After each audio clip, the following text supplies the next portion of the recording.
Hello friends, હું doctor નમ્રતા ત્રિવેદી. તો ચલો આજે આપણે ડિસ્કશન કરીશું કે હોમિયોપેથીથી કેવા ટાઈપના ડિઝીઝ ક્યોર થઈ શકે છે. ઘણા બધા લોકોને ખબર નથી હોતી કે આવા ટાઈપના ડિઝીઝમાં પણ હોમિયોપેથી બહુ સારી રીતે હેલ્પફુલ થઈ શકે છે. ફર્સ્ટ વાત કરીએ આપણે સ્કિનની, તો સ્કિનમાં ધાધર, ખરજવું, સોરિયાસિસ, સિરસ, વાર્સ એટલે કે મસા, મોલેસ્કમ એવા મોટાભાગના બધા જ સ્કિન ડિઝીઝમાં હોમિયોપેથી ખૂબ જ હેલ્પફુલ થાય છે. સેકન્ડ છે ડાયજેસ્ટિવ સિસ્ટમના ડિસઓર્ડર.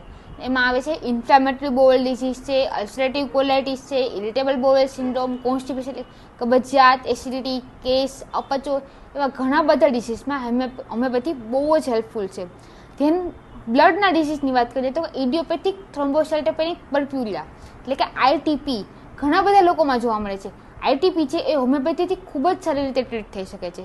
ધેન વાત કરીએ જોઈન્ટના ડિઝીઝની, એમાં આવે છે સંધિવા, ગાંઠિયોવા એટલે કે રૂમેટોઇડ આર્થરાઇટિસ, ગાઉટ, આ બધા ડિઝીઝ પણ સારી રીતે ક્યોર થઈ શકે છે.